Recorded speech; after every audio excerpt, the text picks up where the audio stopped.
Assalamualaikum warahmatullahi wabarakatuh. Kembali lagi bersama saya Rinda Aulia Nasution dari PGMI 7. Baiklah, pada pembahasan kali ini kita akan membahas tentang materi mukjizat Al-Quran, tugas dari Bapak Rusdi Ansori Harahap MPD. Baiklah, kali ini saya akan menjelaskan pertama-tama saya akan menjelaskan tentang apa itu dalil akli dan juga dalil nakli. Jadi dalil akal itu adalah dalil yang memuat atau yang bersumber dari akal pikiran kita sendiri atau akal pikiran manusia. Dan yang kedua adalah dalil nakli. Dalil nakli ini adalah yang bersumber dari Al-Quran atau firman Allah.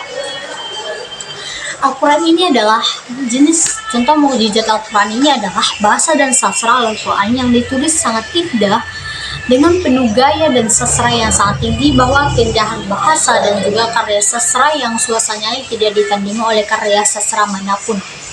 Yang kedua adalah keterkaitan ilmiah. Al-Quran memiliki banyak informasi yang selaras dengan penemuan ilmiah seperti penciptaan manusia, penciptaan alam semesta, dan proses biologis. Dapat kita ambil dari nyamuk yang Allah tidak malu menciptakan nyamuk sekecil apapun nyamuk itu, bahkan ada yang lebih kecil dari nyamuk. Jadi semua itu ada manfaatnya ataupun bisa dipergunakan.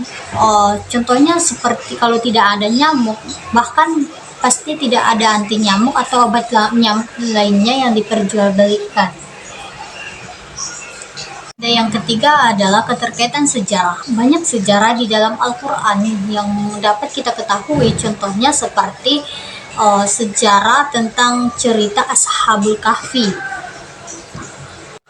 Tentang ketahanan teks Al-Quran ini terjaga dari perubahan sejak diturunkannya. Teksnya tetap sama walaupun sudah berabad-abad diturunkan.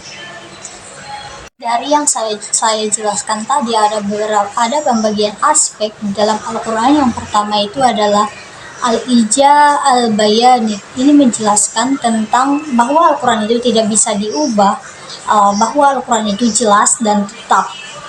Dan yang kedua itu adalah Al-Ijaz Al-Ilmi, bahwa Al-Quran itu memiliki pengetahuan atau informasi yang sangat luas. Dan yang ketiga adalah Al-Ijaz At-Tasri, menjelaskan tentang syariat atau hukum Allah. Dan yang keempat itu adalah Al-Ijaz Al-Ghaibi. Ini memuat tentang kejadian-kejadian yang gaib ataupun terjadinya Isra Mi'raj. Sebagai contoh, terjadinya Isra Mi'raj tentang tongkat Nabi Musa dan Nabi Isa, dan cerita tentang Ashabul Kahfi yang tadi. Jadi perbedaan dari mukjizat Allah atau mukjizat Al-Quran dengan mukjizatnya nabi-nabi. Jadi mukjizat Al-Quran ini bisa diakses dari zaman ke zaman, walaupun udah berubah zaman, tapi ini masih bisa dipelajari ataupun didalami ketika kita membacanya.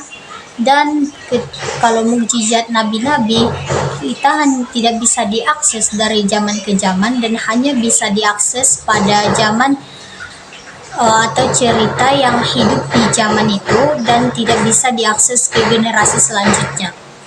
Jadi cukup sekian penjelasan dari saya tentang materi mukjizat Al-Quran. Cukup sekian. Assalamualaikum warahmatullahi wabarakatuh.